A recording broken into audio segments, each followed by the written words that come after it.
Vendredi le 28, bienvenue en prenant votre café. On est rendu là. On est rendu à penser au stade olympique. On va parler de ça. Est-ce que ça prend un Model T, Ford Model T, dans le véhicule électrique pour faire décoller ça? Je pense que oui, je vais vous parler de ça. Habiter à côté d'un terrain de pickleball. C'est quoi le pickleball? Je vais vous parler de ça. La finance, est-ce que c'est l'année de Walmart? C'était l'année de l'amour, c'était l'année... l'année de Walmart 2003, 2023, 2024, on va parler de ça. La bourse qui continue, les taux d'intérêt qui montent. On va partir ça tout de suite.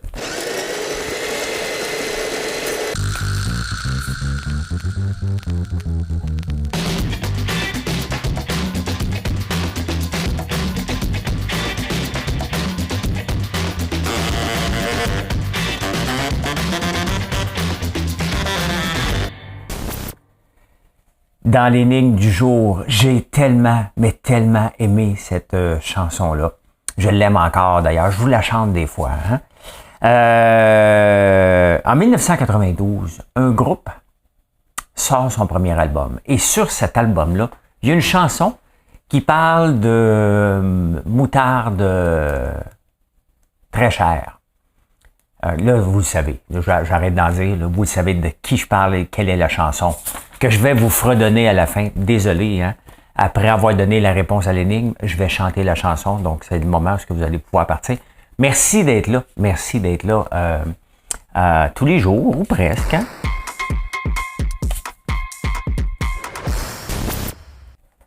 Ma vidéo de Barbe à Papa a permis à des nouvelles personnes de me connaître et de venir faire un tour ici pour écouter un bulletin de nouvelles qui va durer tout le temps entre 17 minutes 42 et je ne sais pas. Mais tous les chapitres sont en bas, vous pouvez faire ce que vous voulez. Hein? Hey, gros remaniement à Ottawa, gros remaniement. L'économie, la priorité, c'est ce que Justin Trudeau a dit. Et c'est ce qu'il veut faire. Le problème, c'est ça bien beau être ta priorité. Moi, ma priorité, ça serait de marcher ses mains. Je sais juste pas comment.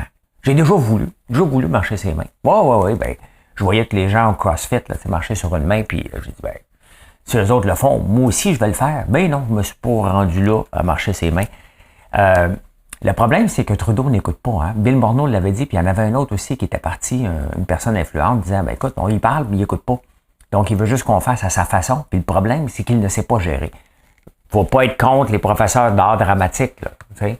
Mais si tu étudies en art dramatique, ça se peut que les finances, ça te passe 100 pieds par-dessus la tête. Je dis pas que c'est relié. C'est que moi, j'ai étudié en finance parce que ça m'intéressait, parce que je suis nul en art dramatique. Donc, et j'ai pas de passion pour ça. Ah, je sais qu'on peut en développer une passion, mais il l'a pas développé encore pour l'économie. On verra bien. Il vise les élections en 2025. Le problème, c'est qu'il dépasse d'aplomb. Hein. Lui, Facebook, il va all-in en tabarnouche. Hein. Je vais parler de Facebook dans 2 occasions tantôt. Pas juste pour me plaindre de mon hack, là, c'est rendu une joke. Mais vous allez vous montrer c'est quoi l'efficacité. Hein? Donc, écoutez, on s'en va en élection à un moment donné, puis l'économie, c'est la priorité. Donc, si c'est l'économie d'argent, tant mieux. Si c'est l'économie de dépenser, parce que vous voyez, le mot économie peut être utilisé à 2 sens. Hein? Dans le sens de Trudeau, c'est l'économie est important, on dépense. Moi, je dis l'économie est important, on dépense moins. Hein? Ah voilà. Écoute, on va suivre ça de proche, pas trop, hein, mais quand même. Hein? Hey, le pickleball, connaissez-vous le pickleball? Hein? Vous googlerez ça. Pickleball, c'est un sport de petits vieux. Ah oui, hein? La population vieillit, fait que c'est un mélange de badminton, de tennis et de ping-pong sur un terrain de badminton joué dehors. La balle, c'est une petite balle en plastique qui fait du bruit. Fait que là, il y a des gens qui habitent à 20 pieds du terrain. Ils étaient là, le terrain, là. Ils se sont achetés une maison. Puis quand ils ont acheté la maison, ils ont dit à leurs amis, t'habites où, toi? Ouf, moi, j'habite à côté d'un beau terrain. On va avoir la paix, pas de voisins. Papac, papac, papac, papac, papac. Puis il l'échappe pas, la balle, les petits vieux. Hein? C'est ça qui est la beauté, parce que le tennis, c'est pac! Là, ça prend du temps. Là, tu l'échappes. Là, on va l'avoir la prochaine fois. Hein? Pas le pickleball. Non, c'est patron. Pac, papac, pac, papac. Ça se joue à 4 en plus. Hein? Il n'y a pas grand mouvement. Mais c'est... il y a le Shark, de Shark Tank. J'oublie son nom. Pourtant, c'est un de mes favoris. Mais quand c'est pas important, j'oublie son nom. J'oublie. jamais le jour, comment vous le trouvez, pickleball, shark, tank, j'ai un blanc total. C'est ça, ça a été vu à Spikeball. Mark Cuban, qui est les Mavericks de Dallas. Donc, ben là, le monde se plaigne. Hein? Là, j'habite à côté, mais c'est comme les agriculteurs. Hein? Il y avait des bars de la ville, ça vient dans la campagne, puis dit tu vas pas étendre ton fumier, toi, vendredi? Ben oui, c'est la journée que je peux. Oh non, j'ai de la visite en fin de semaine. Ben c'est ça, on va leur montrer ce que ça sent à la campagne. Hey, les autos électriques, un super article que je suis tombé dans le Financial Post. Et il a raison. Hein? Qu'est-ce qui a fait l'essor de l'automobile à essence? C'est le modèle T de Ford. Avant ça, un modèle d'auto, c'était réservé aux riches, un peu comme les autos électriques. Hein? Quand tu achètes un Rivian à 190 000 puis tu changes un bumper coûte 42 000, c'est pas pour la classe ouvrière. Là. Donc, Ford est arrivé avec un modèle moins cher. Et pour le démocratiser, dans ce temps-là, l'auto coûtait à peu près 1909 quand même, ça coûtait cher. Là.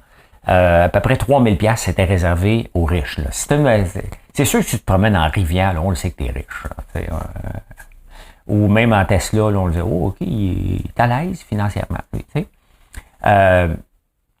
Donc, ça prendrait un modèle T et c'est ça qui va faire l'essor. Parce que toute technologie, pour à un moment donné avoir un essor, ça prend un changement. Il y a Tesla qui a fait une première partie, mais ça reste trop cher encore. Même avec les rabais qu'ils donnent, ça reste encore trop cher pour que le monde les achète et installe dans leur maison. Il y a peut-être la compagnie BYD de la Chine qui va faire ça, mais ça prend ça. Dès qu'on va avoir des modèles vraiment pas chers, disponibles sur le marché, ça risque de décoller. C'est ce qui a fait décoller. Ça ne veut pas dire que ça a marché une fois, que ça va être ça, mais pour que ça devienne de masse, puis rapidement, parce qu'à la vitesse qu'on va, quand même, il y a moins de 2% des autos. Là. Donc, à vitesse qu'on va, on n'atteindra pas les cibles voulues et vous me convertirez pas encore. Il y a trop peu de charge, mais c'est très intéressant. Très intéressant pour que ça devienne normal. Hein? Que ça devienne normal d'avoir une auto électrique et non pas que le gouvernement nous a donné une subvention, que ça est une affaire de riche. Oh! Tu veux une augmentation de salaire? Oh, viens ici. Fait que, ouais, voilà. On s'en va au Québec. Au Québec. Ben là, mon bouton pété. OK, au Québec. Tout est correct, c'est. Des fois, je regarde le temps, là. Ben, je marque toujours le temps. Et je suis pas mal toujours dans le temps. À peu près. Des fois, j'étais à la seconde près. Parce que quand je mets les chapitres, là, je suis obligé de marquer le temps. C'est ce que je fais avec mon crayon dans mes mains. Et le stade olympique, je pense qu'il faut arriver à l'évidence que autant j'ai dit non, il ne fallait pas le démolir. Là, il faut le démolir. Il faut changer, avant de changer le toit, il faut changer toute l'anneau de métal. Pas de métal, de béton. Il faut se rendre à l'évidence. Il n'y a pas personne. On ne peut pas faire des événements l'hiver. Il n'y a pas d'équipe sportive. Le stade est terminé. Là. C'est sûr que c'est une belle emblème, là. Mais on ne peut pas continuer à pomper de l'argent pour quelque chose qui est vide à vie. Là. Hein? Gardons la tour si ça nous impressionne. Mettons un jardin, un skatepark en dessous. Là. Mais enlevons tout ça. Là. Si on veut garder la tour, gardons la tour, mais démolissons le reste. Là. Non? Hey, 12 000 réparations sur le toit. C'est beaucoup, hein? C'est beaucoup. Faut être réaliste, là. Hey, la présidente du syndicat des cols blancs de Montréal, je ne savais même pas que les cols blancs avaient le droit à un président, mais, tu sais, les syndicats, si on veut que vous aimez, là, hein? Vous savez que je suis pas en amour avec les syndicats, hein? J'ai hâte d'en rencontrer un qui va travailler main dans la main avec le propriétaire de l'entreprise, ou l'administration pour vous dire, regarde, on va couper parce que là, on a trop de monde, là, hein, tu sais. On n'aura pas peur de l'intelligence artificielle, tu sais, des syndicats normaux, là, tu sais. Mais le problème, c'est qu'on parle tout le temps d'eux autres quand ils exagèrent, quand ils sont sur le bord de mettre une entreprise en faillite ou quand ils pigent dans le pot. Sincèrement, qu'est-ce qui se passe avec les syndicats? Ils se font tellement pogner, souvent, avec la main dans le sac, avec des dépenses personnelles. Écoute, celui qui s'en occupe, il a dit, c'est gros. Tu sais, il n'a pas mis une facture de... elle n'a pas été acheté, mettons, des bonbons chez Dollarama, puis elle a dit, tiens, on m'a acheté un crayon en même temps. Là. Non. Ça a l'air d'être un petit peu plus gros que ça. Mais c'est toujours ça. Il y a toujours des affaires de corruption qui traînent dans les syndicats. Comment ça se fait? Et ça se peut-tu qu'à un moment donné, ils ont gravi les échelons, puis là, ils se ramassent président, puis ils disent, c'est moi le boss. C'est moi le boss, je peux faire ce que je veux, c'est moi le boss. Je suis. Ben là, c'était la boss.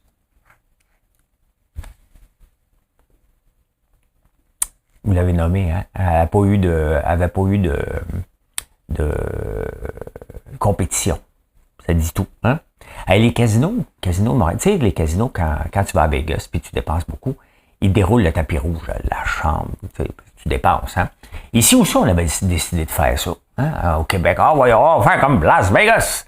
Baby, Las Vegas! On va faire ça, puis dans le fond, on s'est rendu compte que les gros spenders ici, c'était des fraudeurs, des bandits, des vendeurs de drogue. Puis là, ah ouais, tu vas aller manger au restaurant, ah ouais, on va te payer ça, pas de problème. Viens-t'en dépenser ton argent ici. Là, ils ont décidé d'arrêter ça. Hein? Ils ont décidé d'arrêter de donner des cadeaux à des bandits. Quand tu apprends ça, tu te dis, qu'est-ce qui se passe dans la gestion, hein? Il n'y a pas quelqu'un à un moment donné qui a allumé, il dit, on ne donnera pas de cadeau. Hein? On ne donnera pas de cadeau, là. T'sais? Il n'y a pas personne qui savait que ces gens-là étaient des criminels. Ah, pardouche. Ah, sacré. Sacramaus, comme qui disait ça? C'était Moreau, hein? Sacramaus. Vous tombez sur la tête. L'inflation alimentaire. Mais quelle inflation alimentaire? Est-ce qu'il y a de l'inflation alimentaire? Il n'y a pas d'inflation alimentaire. Le Blast qui rapporte des chiffres exceptionnels, mis un bémol parce qu'il y a beaucoup de vols dans la pharmacie, hein? Dans les pharmacies. Beaucoup dans le parfum, dans tout. Il y a des vols à l'étalage qui affectent drôlement les résultats de Pharmaprix, entre autres. L'autre jour, une fois, un gars, il est avec sa blonde, il prend une marche, rentre au Dollarama, et là, il voit 4 shoplifters, du vol à l'étalage, 4 gars, 4 jeunes. Et ils volent, je le vois. Le gérant le voit. Ils viennent pour sortir, le gérant, il dit, hey, tu sors pas d'ici, toi. Hein? Tu me touches pas! J'ai des droits! La boss de l'assistant gérant est venue, elle dit, laisse-les partir. Parce qu'ils savent justement qu'ils ont des droits. Hein? Parce que la police ne fait rien. Fait que quand la police ne fait rien, ben ça s'amplifie et ça, c'est mondial. Hein? Donc, voilà. C'est comme moi, tu sais, ça marche pas avec Facebook, mon affaire. Il m'envoie, ben, tu sais, si tu veux nous poursuivre. Non, il m'a même pas dit si tu veux nous poursuivre. Regarde, ton dossier est clos, puis si tu veux parler avec les affaires légales, envoie-nous ta demande en Irlande. T'abandonnes tout de suite, hein? Ben, c'est à peu près ça. L'inflation alimentaire, revenons à ça. Est-ce qu'il y en a une? Il y en a une. Mais sauf qu'on s'adapte, hein? Moi, j'ai montré à mon gars comment manger plus de légumineuses. Il en achète, puis il en mange pas mal maintenant. Et on s'adapte. Hein? On n'achète plus la marque, on achète le contenant, le contenu.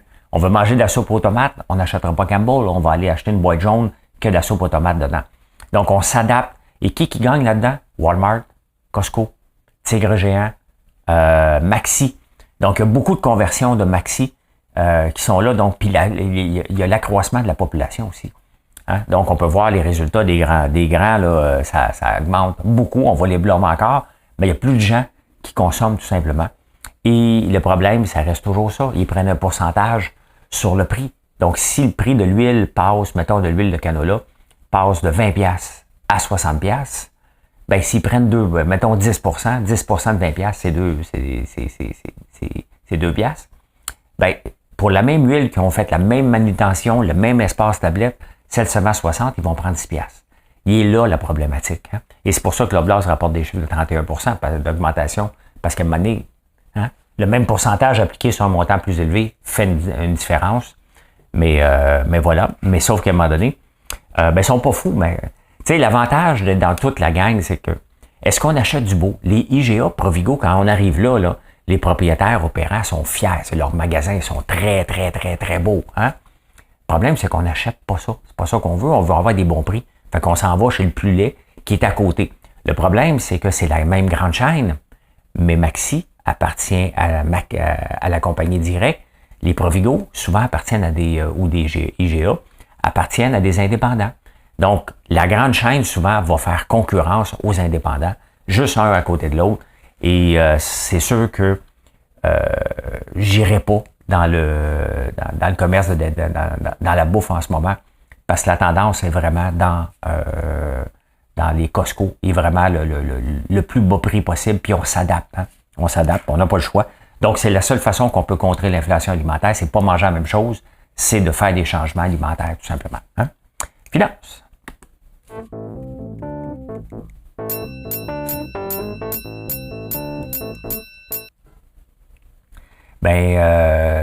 La Fed, la Banque fédérale américaine, a décidé de monter le taux d'intérêt hier.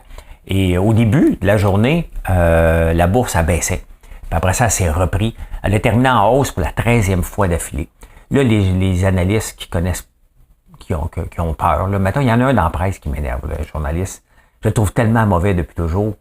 Et là, il dit, ça fait exactement comme en 87, ça va tomber. Il faut remettre en contexte qu'en 87, pourquoi ça a tombé. Hein? Les taux d'intérêt ont frôlé, je me souviens plus, mais du 10 à 15 %. Là, on est à 5. Il n'y avait pas le plein emploi. Là, on a le plein emploi. La bourse monte. Faut pas oublier qu'elle avait baissé quand même beaucoup. Elle avait elle avait stagné en 2022, donc elle reprend du poil de la bête. Est-ce qu'elle reprend trop vite? Eh bien oui. Hein? On doit s'attendre à une journée qui va avoir une baisse de 2-3 %, peut-être 4 %. Et c'est souhaitable, même si on n'aime pas ça. On aime ça regarder nos portefeuilles et que ça monte constamment. C'est pas normal. C'est pas normal. La bourse qui a augmenté de 20 % depuis le début de l'année, on est rendu à moitié de l'année, ça ne montera pas de 40 %, sauf que ça n'avait pas monté en 2022. Et les entreprises rapportent des bons chiffres, tout simplement. Donc, c'est la 13e séance en ligne qu'on a eue. On va en avoir une baisse. Puis là, tous les journalistes vont dire « Ah, ça s'en vient ». Est-ce qu'il y a un crash possible? Oui. Est-ce qu'il va en avoir un? Oui. Est-ce qu'on le sait quand? Personne ne le sait quand. Et c'est pour ça que je répète que quand on fait des placements, vous me le demandez souvent quand je suis en direct, les placements, ça se fait pas tout d'un coup, ça se fait de façon graduelle. Hein? On transpose l'argent dans nos comptes de façon constante, mais pas tout d'un coup parce qu'on ne le sait jamais. Donc, si vous achetez, mettons, un fonds S&P 500, vous l'achetez. Quand même, tu as 40 000 à mettre, tu en mets 10 000 ce mois-ci, 10 000 l'autre, 10 000 l'autre, 10 000 l'autre. Si ça monte, tant mieux. Ton premier 10 000, tu vas faire de l'argent. Si ça baisse, deuxième mois, tu vas pouvoir en avoir mis un petit peu plus. Hein? Le prix des huiles, tabarnouche, hein? Le prix des huiles, bien entendu, avec la sécheresse qui se passe en Espagne puis les feux, tout est reparti à la hausse, mais solide. Un peu, on va regarder ça, on va se mettre de la lumière, je vous amène. Allez, viens, un nouveau jour va se lever, regardez en agriculture, là. Regardez le soya, parce qu'on peut faire de l'huile de soya aussi, hein, 14 % d'augmentation en un mois. Le jus d'orange, ça va mal de pain bout, hein, augmentation de 90 % depuis un an. Le coton, on ne fait pas d'huile de coton, là. Le cocoa, quand même, augmente encore. Le canola, regardez. Le canola est toujours la première victime de l'augmentation des prix. 16 % d'augmentation. L'huile de sunflower est augmentation de 17 %. J'en ai de l'huile maintenant. Hein? Profitez-en parce que j'ai pas des milliers de bouteilles. Notre première huile pressée à froid. C'est une huile pour les vinaigrettes, donc très content de pouvoir sortir ça. Enfin, mais il n'y a pas l'huile d'olive là-dedans. Hein? Olive oil ne fait pas partie de ça, même l'huile de palme. Nous, on n'utilise pas d'huile de palme. Hein? 0 huile de palme chez nous, ça n'existe pas. On a tout éliminé, tout ça. Hein? Mais l'huile, c'est le 3e aliment le plus consommé dans le monde, après le riz et le blé. Donc, voilà. Hein? Voilà. J'ai parlé des stocks tantôt. On peut suivre des fonds qui comportent ça. Puis regardez la bourse qui a augmenté quand même beaucoup cette année. Regardez, vous pouvez suivre un fonds qui s'appelle SPDR, qui est Consumer Staple Select Stock. Il y en a un autre aussi, XLP. On va regarder. Oui, Accept Cookies. On ne l'a pas ici. Revenons où on était d'abord. Donc, regardez, depuis un an, ça n'a pas monté seulement de 2 % depuis un an. Ça, c'est des stocks qui sont dans le commerce de détail. Regardez pendant ce temps-là, Walmart, depuis un an, Walmart a monté de 30 %. Et les analystes prédisent justement, parce qu'il y a de plus en plus de bouffe, et les gens vont chercher des choses à rabais, donc c'est eux qui gagnent les premiers avec Tic Géant et Costco, puis toutes ces grandes bannières-là. Mais on pense qu'il a déjà pris 100 milliards de valorisation cette année. Et on pense que Walmart, on pense, là, pas moi, mais va prendre un autre 100 milliards, 150 milliards de valorisation. Donc, le titre devrait prendre du 30% cette année. C'est pas une recommandation d'achat. Je vous dis ce que le Wall Street Journal a dit. Hein? A dit. Fait que voilà, hein? Intéressant, très intéressant de regarder ça. On voit quand même que Walmart, c'est un titre pépère. 30% sur un titre pépère, hein? Au lieu de chercher, puis le marché ne donnera probablement pas ça, mais on peut voir que c'est intéressant. OK, là, je vous montre mon email. Hein? Je vous montre mon email. Attendez un peu. Bon, vous savez que j'ai été hacké sur Facebook et j'essaie de récupérer mon compte. J'ai abandonné, mais Facebook continue à m'écrire. Et Facebook a déclaré cette année que c'était l'année de l'efficacité. Eh bien, regardez l'année de l'efficacité pour un seul problème et j'en ai délité là-dessus. Hein? Donc, si vous voyez, c'est tous les échanges d'emails que j'ai avec Facebook. MetaSupport, puis il y en a, j'ai commencé avant le 24. Là. Il manque une semaine là-dessus. Là. Donc, regardez, ça c'est pour un seul problème. Ils passent leur temps à fermer leur billet. Regardez. Bon, je ne lirai pas ça parce que j'ai été obligé d'envoyer mes infos personnelles, encore une fois. Mais c'est ça l'année d'efficacité pour Facebook. Facebook qui a eu une augmentation de ses revenus publicitaires une première fois depuis 2021, depuis que Apple avait mis le système d'exploitation pour contrer les pubs. Donc, ça a commencé à remonter. Mais sincèrement, quand je regarde, puis je vois les échanges que j'ai, puis l'impossibilité de récupérer mon compte pendant que les hackers font de la publicité à côté dans le tapis sur mon compte, Facebook, je serais bien curieux. Hein? Au lieu de courir après Facebook pour qu'ils mettent les journaux dessus, là, on devrait plutôt lancer un... Là, vous allez dire que je pense rien qu'à moi. Non, je pense pas rien qu'à moi. La réalité est là. Je le vois. Facebook fait de l'argent à pelleter avec les hackers. Hein? Comme le casino fait de l'argent avec les bandits, ils les laissent aller jusqu'à temps qu'ils disent « OK, là, c'est trop ». Les hackers, c'est exactement. Et ce qui est le plus drôle, c'est que Facebook, leur bureau chef en Californie, c'est One Hackerway. la rue des hackers. Je pense que c'est prémonitoire. Je pense sincèrement que, puisqu'ils escaladent toujours, je pense sincèrement que le plus longtemps qu'ils vont laisser les hackers faire de la pub comme ça, puis qu'ils vont ramasser de l'argent, s'ils coupaient tous les hackers, tu sais, la plupart des gens qui sont fait hacker, on parle de 20 000, 50 000, 7 000, 10 000, rapidement, en quelques jours. Moi, je mettais 100 $ par mois. Les hackers, d'après ce que je vois, ce que vous recevez, ce que je reçois de vous, c'est à peu près 20 000 $ par jour. Pourquoi qu'ils vont empêcher ça? Hein? Ils vont dire, c'est pas de notre faute. Sincèrement, c'est simple à résoudre. Là. C'est simple à résoudre. Ils veulent pas. Puis ça sera jamais réglé. C'est pour ça que j'ai lâché prise. Mais je réponds quand même à leur email. Ça veut pas que j'ai lâché prise que je réponds pas. Je réponds tout le temps en les envoyant promener un petit peu. Quand même, hein? Quand même. Insolite!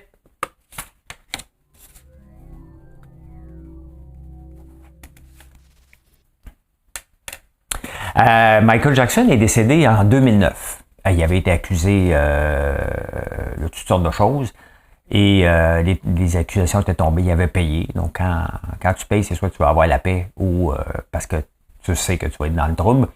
Mais il y avait eu aussi un reportage Neverland, Leaving Neverland, et les deux acteurs là-dedans avaient voulu poursuivre Michael Jackson. Bon, il est décédé. Fait que le juge dit, ben non, tu peux pas poursuivre quelqu'un qui est décédé. Et là, il y a un juge qui a enlevé ça. Et là, il va pouvoir poursuivre, les deux personnes vont pouvoir poursuivre la compagnie de Michael Jackson. Donc, tu sais, à quel moment, même si c'est une compagnie, puis c'est un individu, à quel moment qu'une compagnie peut être poursuivie pour les gestes personnels d'un individu, ben on est rendu là. À suivre quand même, hein? À suivre. Hey, Kevin Spacey a été il était accusé dans la lignée MeToo. 12 jurés ont réglé ça en 30 minutes, en 12 heures, qu'il n'était pas coupable. Et autant qu'il faut supporter MeToo, fois 1000, mais ça prend du concret. Et là, ben écoute, il y a 12 personnes, je le croyais coupable, moi aussi. Moi, j'ai dit, il n'y a aucune chance. Hein? D'après ce que je lisais, j'étais certain.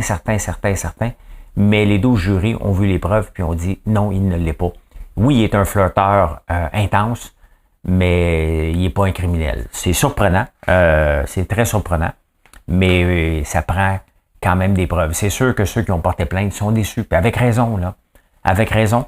Mais il y a un système de justice et c'est pour ça que les dénonciations dans n'importe quoi, faut faire attention. Faut faire attention. Hein? Parce que sa carrière est probablement finie. Là, hein? Donc, il y a certainement des choses à se reprocher, mais d'après ce que le jury dit, il n'y a rien d'illégal dans ce qu'il fait. Donc, vous savez que je parle beaucoup d'intelligence artificielle, je ne suis pas tout seul. Et CGI, qui est une grande compagnie canadienne, on en parle moins maintenant parce qu'à un moment donné, elle avait le vent dans les voiles. Et eux, ils ont beaucoup de contrats avec le gouvernement. Et là, ils ont dit qu'ils étaient pour miser sur l'intelligence artificielle. Ils avaient misé aussi beaucoup sur le bug de l'an 2000. Dans le bug de l'an 2000, CGI avait fait de l'argent comme de l'eau. Et là, ils disent, non, là, c'est l'intelligence artificielle, on fonce là-dedans. Et le premier groupe qui va faire la transition d'intelligence artificielle, ce sont les gouvernements. Pensez-vous que les gouvernements sont en train de faire l'intelligence artificielle? Les syndicats sont tous en train d'embarquer là-dedans. Regardez, il y a une grève des auteurs en ce moment, puis des acteurs aux États-Unis à cause de l'intelligence artificielle, entre autres. Non, les gouvernements vont être les derniers, parce que l'intelligence artificielle veut dire aussi on coupe des postes. Hein? C'est pas pour rajouter des postes. On va couper des postes. Il y a des gens qui vont apprendre à utiliser l'intelligence artificielle, puis, mais ça veut dire aussi que tu as besoin de moins de gens. Hein? Moi, j'ai besoin de moins de gens depuis que je l'utilise et je suis plus efficace. Donc, voilà. Hein? Mais non. C'est parce qu'ils veulent convaincre les gouvernements de commencer à dépenser là-dedans. Là, ils vont être les premiers gagnants. Les premiers gagnants, si les gouvernements font l'intelligence artificielle, ça va être CGI. Hein? Vous savez, la Caisse de dépôt dépense sans compter puis fait des mauvais investissements, entre autres avec Azure en Inde et aussi en crypto avec Celsius. La Caisse de dépôt qui gère notre bas de laine, notre fonds de pension, là, quand on reçoit notre régime de pension, vos rentes, c'est la Caisse de dépôt qui gère ça. Et là, hein, pour dire qu'ils sont bons, ils ont mis 2,3 millions de pubs. Ils ont continué à dépenser. Ils ont fait 1 milliard de mauvais placements qu'on connaît. Et pour nous dire qu'ils sont bons, hein, malgré le milliard perdu, ils font une pub avec notre fonds de pension de 2,3 millions pour dire comment ils sont bons. Hey, c'est insultant. Hein? C'est insultant. La réponse à l'énigme, j'espère que vous l'avez trouvée. Mesdames et messieurs, 2LGBTQI+, voici Marche-tu, ça? l'énigme du jour. Marche-tu? Mesdames et messieurs, OK, parfait, excusez-moi. Écoute.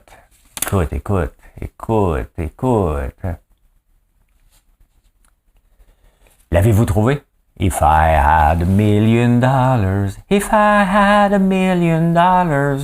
well, I'd buy you a house, I would buy you a house. Bon, OK, comprenez? Mais la partie qui m'intéresse, hein, c'est If I had $1 million, we would have to eat Kraft Dinner. Of course we'll be eating Kraft Dinner, of course. And buy really expensive ketchup with it. That's right. All the fanciest Dijon ketchup. Sorti en 1992, hein, c'était sur leur premier album. Et If I Had $1 Million, qui est devenu extrêmement populaire. Puis ça me fait rire parce que, bon, j'ai une moutarde au Dijon. Oui, c'est un produit de luxe, mais qu'on vend le moins cher possible. Et toutes les fois que j'entends cette chanson-là, ou je la chante, je pense tout le temps à notre moutarde. Entre autres, hein? Maintenant, on a 2 moutardes. Eh bien voilà, je peux dire ceci. Mission accomplished. Merci d'être là. Venez nous voir sur françoislambert.one, c'est très apprécié. Et je vous souhaite une excellente journée. Allez, bye.